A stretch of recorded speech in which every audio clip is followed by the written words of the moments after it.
اللہ تعالیٰ نے قرآن مجید میں فرمایا ہے کہ انا اعطیناک الکوثر، اے محبوب علیہ السلام ہم نے آپ کو خیر کثیر عطا فرما دی۔ فصلی لربک وانحر، پس آپ اپنے رب کے لیے نماز پڑھیں اور قربانی کریں۔ ان شانئک ھو الابتر، بے شک آپ کا دشمن ہی بے نام و نشان ہے۔ اللہ تعالیٰ نے نبی پاک صلی اللہ تعالیٰ علیہ وسلم کو حضرت سیدہ خدیجۃ الکبریٰ رضی اللہ تعالیٰ عنہا کے بطن اطہر سے 6 اولادیں عطا فرمائیں۔ پیارے حبیب صلی اللہ تعالیٰ علیہ وسلم کی 4 بیٹیاں تھیں حضرت خدیجہ سے اور 2 بیٹے تھے۔ اللہ تبارک و تعالیٰ کی حکمت کاملہ کی حضور کے دونوں بیٹے وصال فرما گئے۔ آپ کے جب دوسرے صاحبزادے کا وصال ہوا تو قریش مکہ کفار انہوں نے نبی پاک صلی اللہ تعالیٰ علیہ وسلم کے ساتھ معاذ اللہ اپنے بغض اور عداوت کا بڑا کھل کے اظہار کیا۔ کل تک یہ لوگ صادق اور امین کہہ رہے تھے، اور آج جب ان کو دعوت دین دی ہے تو ان کی دعوتیں باہر آنے لگی ہیں۔ ان کی چونکہ عداوت تھی، بغض تھا، تو حضور کے دوسرے صاحبزادے جب وصال فرما گئے تو کہنے لگے کہ معاذ اللہ اب تو یہ ابتر ہو گئے، بیٹا ہی کوئی نہیں۔ جب تک یہ ظاہری طور پر موجود ہیں بات بنے گی، اور جب یہ چلے جائیں گے تو کون ہوگا ان کا مشن چلانے والا، کون ہوگا ان کا ذکر کرنے والا؟ بس معاذ اللہ خوشیاں منانے لگے، بغلے بجانے لگے۔ یہ کفار مکہ کا طریقہ ہے، قریش مکہ کا، مشرکین کا طریقہ ہے۔ مسلمان کا یہ طریقہ نہیں کہ وہ اپنے مخالف کو مصیبت میں دیکھ کے تو خوشی کا اظہار کرے، یہ مسلمان کا طریقہ نہیں۔ جس شخص کے ساتھ ہمارا کسی وجہ سے اختلاف رائے ہو جاتا ہے، وہ معاذ اللہ کسی مشکل میں گرفتار ہو جائے تو ہم بڑا اظہار مسرت کرتے ہیں، دیکھا نا اب جو ہو، میں تو پہلے ہی کہہ رہا تھا۔ ہمیں تو ہمارے بزرگوں نے فرمایا ہے کہ دشمن مرے تے خوشی نہ کریے، کیوں؟ سجنا بھی تے مر جانا ہے، اوڑکتے دن آیا محمد اور کڑی نو ڈوب جانا ہے۔ اپنا رویہ کبھی بھی اتنا سخت نہ کریں، لہجے میں اتنی تلخی نہ لائیں کہ سامنے والے پہ مصیبت آ رہی ہے، اور نبی پاک صلی اللہ علیہ وسلم نے فرمایا اگر تم کسی کی مصیبت کو دیکھ کے خوشی کا اظہار کرو گے نا، اسے اللہ نجات دے دے گا، تمہیں مصیبت میں مبتلا کر دے گا۔ کبھی بھی اظہار نہ کریں، کبھی بھی کسی بھی موقع پر کسی کو مشکل میں دیکھ کر اس طرح کا رویہ اختیار نہ کریں۔ بہت سارے لوگ بغلے بجاتے ہیں، خوشی کا اظہار کرتے ہیں، دیکھا نا فلانا الجھ گیا۔ یہ تو طریقہ مشرکین مکہ کا ہے، کفار کا طریقہ ہے یہ۔ حضور صلی اللہ علیہ وسلم کے صاحبزادے کا وصال ہو گیا تو کہنے لگے دیکھا نا، ہم نہ کہتے تھے اب کون ذکر کرے گا، اب کون نام لے گا؟ جب انہوں نے یہ لفظ کہے تو میرے اللہ نے قرآن مجید نازل فرمایا، اتنی حسین انداز میں، اتنی سونی صورت، فرمایا انا اعطیناک الکوثر، محبوب ہم نے آپ کو خیر کثیر عطا فرما دی ہے۔ یہ کوثر سے کیا مراد ہے؟ ایک تو کوثر سے مراد ہے وہ جام کوثر، وہ جنت کی نہر جس کی تیاری کستوری سے کی گئی، سونے جواہرات سے جس کو سجایا سنوارا گیا، جس کے پاس پیالے اس طرح پڑے ہوں گے، اتنے پیالے ہوں گے جس طرح آسمان پہ تارے چمکتے ہیں، اور پیاسی امت جائے گی تو حضور جام بھر بھر کے انہیں پلائیں گے۔ ایک تو کوثر سے مراد وہ حوض کوثر، جام کوثر، اور ایک کوثر سے مراد دین اسلام۔ مفسرین فرماتے ہیں کوثر سے مراد قرآن پاک، کوثر سے مراد اس امت کو دیے گئے وہ احکام کہ جو کرنے میں آسان ہے اور اجر ان کا زیادہ ہے۔ کوثر سے مراد نبی پاک کے معجزات، اسی کوثر سے مراد رب فرماتے حبیب انا اعطیناک الکوثر، جس طرح کی اولاد آپ کو دی ہے کسی کو نہیں دی۔ آپ کی بیٹیاں، آپ کے نواسے، آپ کے شہزادے، انا اعطیناک الکوثر۔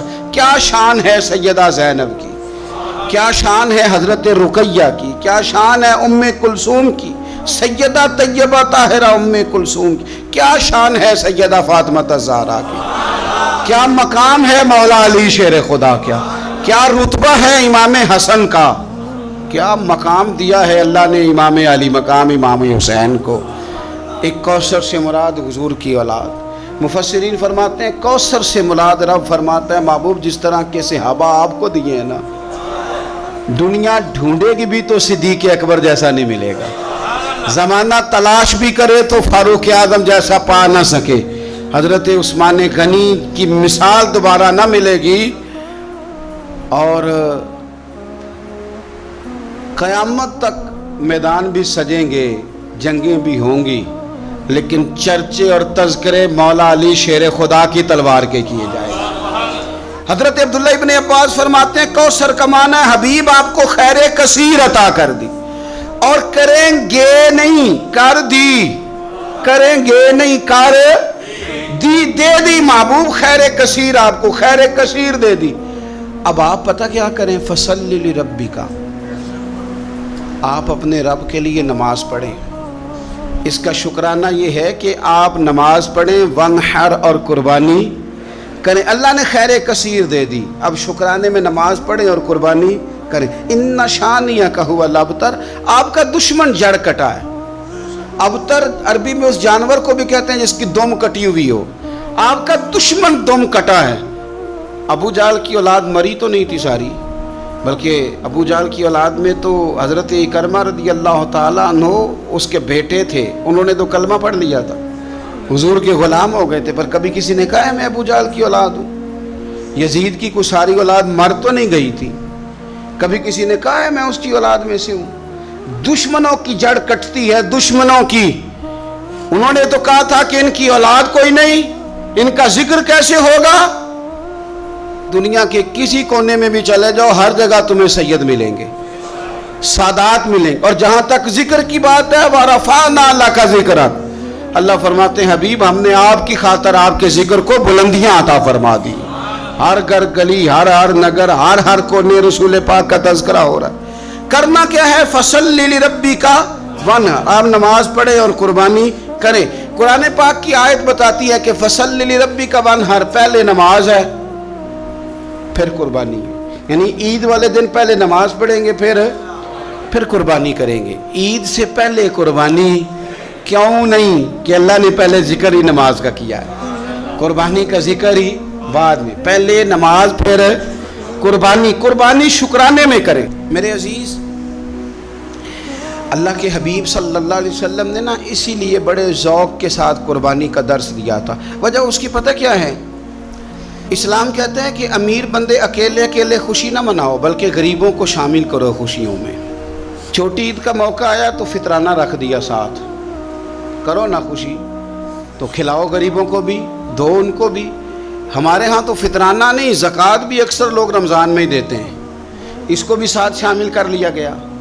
آپ کے ہاں گھر میں بیٹا پیدا ہوا تو کہا عقیقہ کر لو، رشتہ داروں کو کھلاؤ، دوستوں کو کھلاؤ، غریبوں کو کھلاؤ۔ اگر آپ نے نکاح کیا تو کہا ولیمہ ضرور کرنا، خوشیوں میں دوسروں کو شریک کرو۔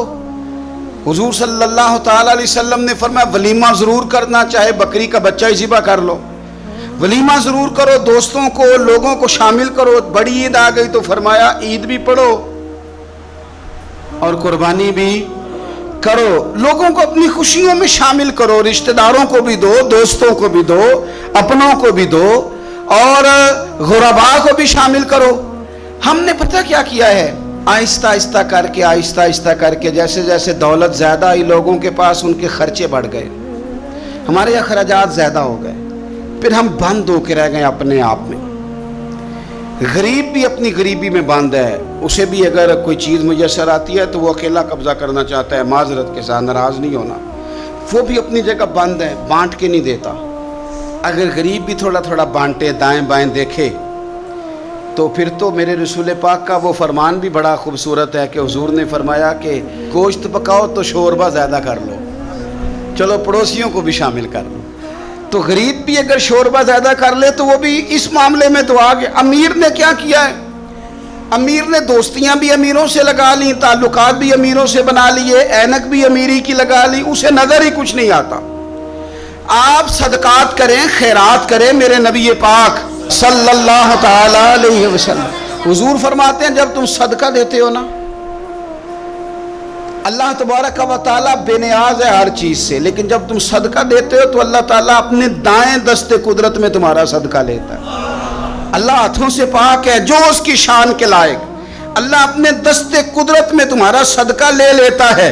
اور فرمایا جس طرح تم اپنے گھر میں بچڑا پالتے ہو نا، اس طرح رب تمہارے صدقے کو پالتا ہے، تمہارے صدقے کو اللہ پالتا ہے۔ شارحین حدیث کہتے ہیں یہ پلا ہوا صدقہ ملے گا تمہیں قیامت والے دن، اور یہ صدقہ دینے سے آپ طاقتور ہو جائیں گے، غریب کی مدد کرنے سے طاقتور ہو جائیں گے، آپ مضبوط ہو جائیں گے، آپ جری ہو جائیں گے، دلیر ہو جائیں گے۔ آپ چھپا کے صدقہ کر کے تو دیکھیں، روح طاقتور ہوگی، دل طاقتور ہوگا، سینہ طاقتور ہوگا، آپ کے مزاج میں روشنی آئے گی۔ کسی غریب بہن بھائی کو دے کے تو دیکھیں تو صحیح، جب اس کے آنسو بہتے ہیں تو یوں لگتا ہے کہ ان ایک ایک آنسوں کے قطرے میں 1 کروڑ دعا شامل ہے۔ یہ کام کرے تو صحیح، پر ہمیں بھولتا جا رہا ہے۔ گاؤں سے آ کر پڑھنے والے بھول ہی گئے کس کی ماں نے کتنا زیور بیچا تھا، بھولتا جا رہا ہے۔ میرے نبی پاک صلی اللہ تعالی علیہ وعلا آلہ وصحبہ وبارک وسلم، حضور نبی پاک صلی اللہ تعالی علیہ وسلم فرماتے زمین اللہ نے پیدا کی تو زمین ہلنے لگی، اللہ تعالیٰ نے میخیں بنا کے، قلعے بنا کے پہاڑ زمین کے اندر لگائے، پیوست کی۔ فرشتوں کو بڑا تعجب ہوا کہ شاید سب سے طاقتور مخلوق ہی پہاڑ ہے۔ اللہ نے لوہا پیدا کر دیا، پہاڑوں کو گویا کاٹ کے رکھ دیا۔ فرشتے سمجھنے لگے سب سے زیادہ طاقتور ہی لوہا ہے۔ اللہ نے آگ پیدا کر دی، لوہا بھی پگھلا دیا۔ فرشتے سمجھنے لگے شاید سب سے زیادہ طاقتور آگ ہے، رب نے پانی پیدا کر دیا، آگ بھی بجھا کے رکھ دی۔ فرشتے سمجھنے لگے سب سے طاقتور شاید یہ پانی ہے، رب کریم نے ہوا دکھائی، ہوا نے پانی کا رخ بدل دیا۔ فرشتے بار بار تعجب کر رہے تھے تو رب کریم نے فرمایا کتنا کچھ سوچو گے، میں تمہیں بتا ہی نہ دوں سب سے زیادہ طاقتور کون ہے؟ یا اللہ بتایا جائے تو فرشتوں کو میرے رب کریم نے فرمایا ان ساری چیزوں سے زیادہ طاقتور تو میرا وہ بندہ ہے جو سیدھے ہاتھ سے صدقہ دیتا ہے اور دوسرے کو پتہ بھی نہیں چلنے دیتا۔ وہ بڑا طاقتور ہے، وہ بڑا مضبوط آدمی ہے۔ وہ عید کی نماز پڑھنے جب نکلو نا، پلٹ کے ذرا لوگوں کے کپڑے ایک دفعہ دیکھ ہی لینا۔ جب عید والے دن صبح آپ نکلا کریں تو ذرا دیکھ ہی لیا کریں کس کس کا رنگ کیا ہے، آپ تھوڑا غور ہی کر لیا کریں۔ لیکن ہم نا اپنی ذاتوں میں اتنے مست اور محو ہو جاتے ہیں، خدا مجھے ایسی خدائی نہ دے کہ اپنے سوا کچھ دکھائی نہ دے۔ تھوڑا سا نیچے اتریں، تھوڑا سا لوگوں کا خیال کریں، تھوڑا سا آپ دیکھیں اسی وطن کے اندر کچھ لوگ ایسے ہیں جن کی غریبی انہیں پریشان کرتی ہے اور ان کی خودداری انہیں آمادہ کرتی ہے، وہ کشکول طلب بھی نہیں پھیلاتے۔ آپ خود سے تلاش کریں، آپ خود سے ڈھونڈیں، آپ مدد کا ذہن بنائیں، آپ دینے کا ارادہ کریں۔ دیکھیں میرا رب بڑا ہی کریم ہے۔ اور میرے نبی پاک علیہ الصلوۃ والسلام نے فرمایا یہ جو سخاوت ہے نا، اس کی جڑیں جنت میں ہیں۔ اس نے سخاوت تھام لی، گویا اس نے تھام لیا وہ درخت جس کی جڑیں جنت میں، اور یہ جو کنجوسی اور بخیلی ہے نا، بخیلی، اس کی جڑیں جہنم میں۔ اس نے اس کو تھام لیا، اس نے دوزخ کو تھام لیا۔ میرے رسول پاک صلی اللہ تعالی علیہ وسلم نا کھانا کھلانے میں بڑے راضی ہوتے تھے اور حضور ترغیب دیتے تھے کھانا کھلانے کی۔ اگر یہ فکر جو حضور نے بیان کی یہ فکر ہمارے مزاج کا حصہ بنے تو دیکھیں کس طرح بات آگے بڑھتی ہے۔ اصحاب صفہ بیٹھے، انہوں نے کھانا کھانا ہے تو نبی پاک صلی اللہ تعالی علیہ وسلم فرمانے لگے جس کے پاس 2 لوگوں کا کھانا ہے نا وہ 3 کو ساتھ لے جائے، اور جس کے پاس 3 کا کھانا ہے وہ 4 کو ساتھ لے جائے، جس کے پاس 4 کا کھانا ہے وہ 6 کو ساتھ لے جائے۔ فرمایا 2 کا کھانا ہے تو 3 کو وہ پورا آئے گا۔ ہمارے ہاں اگر اعداد و شمار اکٹھے کیے جائیں نا تو ہمارے ہاں جتنا کھانا ضائع ہوتا ہے شادی پہ، بیاہ پہ، ولیمے پہ، عقیقے پہ، دعوت پہ، وہ ضائع ہونے والا کھانا اگر جمع کر دیا جائے تو کتنے غریب لوگ ہیں جن بیچاروں کو ہم اچھے کھانے میں شریک کر سکتے ہیں۔ اور وہ بہترین غذا استعمال کر سکتے ہیں. کیوں کہ فرمایا 2 کا 3 کھا لو, 3 کا 4 کھا لو, 4 کا 6 لوگ کھا سکتے ہیں. اس سوچ کو جو سوچ رسول پاک نے عطا فرمائی, تو آپ دیکھ سکتے ہیں کتنے سارے لوگوں کو کھانا میسر آتا ہے. ہم نے اب کیا کیا ہے, ہم نے دعوتیں بنائی ہیں تو امیروں کی, تحفے دینے ہیں تو دعوتیں بھی امیروں کی ہیں, اور ہمارا اٹھنا بیٹھنا بھی. تو ہر چیز میں ہم نے لیول بدل لیا ہے. میں بار بار گزارش کرتا ہوں کہ واپس لوٹیں. آپ ان جگہوں پہ آئیں جو جگہ ہماری اصل ہے, جو ہمارا بنیادی کام ہے. میرے نبی پاک صلی اللہ علیہ وسلم نے فرمایا وہ دعوت ملعون ہے, لعنتی ہے, جس میں امیروں کو بلایا جائے اور غریبوں کو نہ بلایا جائے. آپ نے جھڑکی کوئی نہیں دینی. جب کوئی دروازے پہ گوشت لینے آ جائے, کھانا لینے آ جائے, کسی موقع پر کچھ لینے آ جائے تو جھڑکنا نہیں. آپ کا لہجہ ٹھیک ہو. کپڑوں کی دعوت نہ کریں, آپ گاڑیوں کی دعوت نہ کریں. انسانوں سے پیار کریں, اللہ کے بندوں سے محبت کریں. آپ دیکھیں کہ غرباء کے ساتھ جب آپ کا رویہ ٹھیک ہو جائے گا تو اللہ تعالیٰ آپ کو بڑے بڑے نصیبوں سے, بڑے بڑے رنگوں سے اللہ تعالیٰ آپ کو نوازے گا. میرے نبی کریم صلی اللہ تعالیٰ علیہ وسلم سے ابو جہل نے, ابو لہب نے مطالبہ کیا تھا کہ ہم آپ کے ساتھ بیٹھنا چاہتے ہیں, پر جب بھی آتے ہیں یہاں بلال حبشی بیٹھے ہوتے ہیں, صہیب رومی بیٹھے ہوتے ہیں, یہ غریب لوگ بیٹھے ہوتے ہیں, تو ہمارے سٹیٹس کے لوگ بیٹھیں گے تو پھر ہم آئیں گے, ورنہ نہیں آئیں گے. رب رسول کا فیصلہ کیا آیا, اور میں تم نے بیٹھنا ہے تو بیٹھو, نہیں بیٹھنا تو نہ بیٹھو. بلال یہیں بیٹھے رہیں گے, صہیب یہیں بیٹھے رہیں گے, عمار بن یاسر یہیں بیٹھیں گے, سلمان فارسی یہیں بیٹھیں گے. غرباء اسی مقام پہ رہیں گے, ان کو اٹھایا نہیں جائے. تو آپ یہ عید کا جو موقع ہے, چھوٹی ہو یا بڑی ہو, اس کے بعد جتنے مواقع ہیں, اپنے غرباء کو نہ بھولیں. اور آپ کو پتہ ہے رشتہ دار سے صلہ رحمی کریں تو ڈبل ثواب ملتا ہے. اگر رشتہ دار غریب ہو تو ایک غریب کو دینے کا, ایک رشتہ نبھانے کا ڈبل اجر ملتا ہے. ہمارے اپنوں میں, بہن بھائیوں میں, چونکہ چھوٹی چھوٹی باتوں سے ناراضگی ہو جاتی ہے, اور وہ چھوٹی چھوٹی باتیں پھر اختلاف کا سبب بن جاتی ہیں. ان چھوٹی باتوں سے ہم ایک عقیدے کا, نظریے کا کسی جگہ اختلاف ہو تو بات اور ہے, لیکن چھوٹے چھوٹے ویسے مسائل گھروں میں ہو جاتے ہیں تو ہم ان مسائل کی بنیاد پر اتنے دور ہو جاتے ہیں. اتنا وہ بد عقیدہ ہوا, نہ دین چھوڑ گیا, نہ کوئی اور مسئلہ ہوا, لیکن ہم نے اتنی دوریاں کر لیں کہ بہت سارے لوگ ہمارے دسترخوان سے کھا رہے ہیں, بہت سارے لوگ ہیں جو ہماری جیب سے پل رہے ہیں, پر ہمارے اپنے ہم سے دور ہو گئے, ان کو ہم قریب نہیں کرتے. تو بھائی جس سے بھی آپ کا لین دین بڑھے گا, کہیں نہ کہیں تو کمزوری ہو ہی جائے گی. اپنوں کو اپنوں سے دور نہ کریں, انہیں دیں, انہیں نوازیں, ان کا خیال کریں. میرے نبی پاک صلی اللہ تعالیٰ علیہ وسلم نے فرمایا جو چاہتا ہے رزق بھی زیادہ ہو, عمر بھی لمبی ہو, وہ اپنے رشتہ داروں سے اچھا سلوک کرے.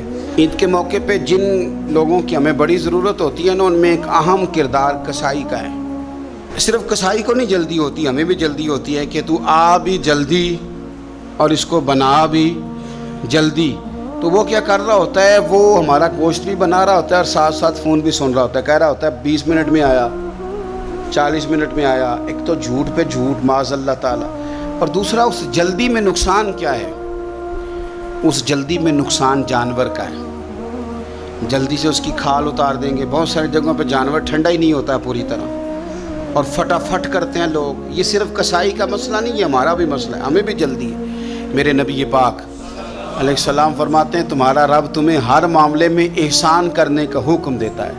فرمایا جانور کو اچھے طریقے سے ذبح کرو, اسے آرام پہنچاؤ, اس کو سلیقے کے ساتھ. ایک شخص نے بکری کے اوپر اپنا پیر رکھا ہوا تھا اور ساتھ ہی چھری تیز کر رہا ہے, تو نبی پاک صلی اللہ تعالی علیہ وسلم نے فرمایا تم اسے 2 موتیں دینا چاہتے ہو, 2 دفعہ مارنا چاہتے ہو اس بکری کو, یعنی تم پہلے چھری کو تیز نہیں کر سکتے تھے. اچھے طریقے سے اس کو آپ, اور مہربانی فرمائیں اناڑی لوگ یہ کام نہ کریں, وہ جانوروں کو تکلیف دیتے ہیں, جانور اذیت میں آ جاتے ہیں. بالخصوص میں نے چند مقامات پہ اونٹ کو نہار کرنے والے لوگوں کو دیکھا ہے, انہوں بڑی زیادتی کی. جانور تکلیف میں آتے ہیں, بڑی بڑی دیر تکلیف میں رہتے ہیں. آپ تھوڑا سا, اسلام نے 3 دن رکھے ہیں پورے, پورے 3 دن رکھیں تو کس لیے رکھیں ہیں کہ آپ آرام کے ساتھ سکون کے ساتھ اپنے جانور کو ذبح کریں، تو جلدی کا ہے کہ اللہ تبارک و تعالی جو قربانی کرنے جا رہے ہیں ان کی قبول فرمائے، اور جو رہ گئے اس سال اللہ اگلے سال انہیں بڑی بڑی توفیق عطا فرمائے۔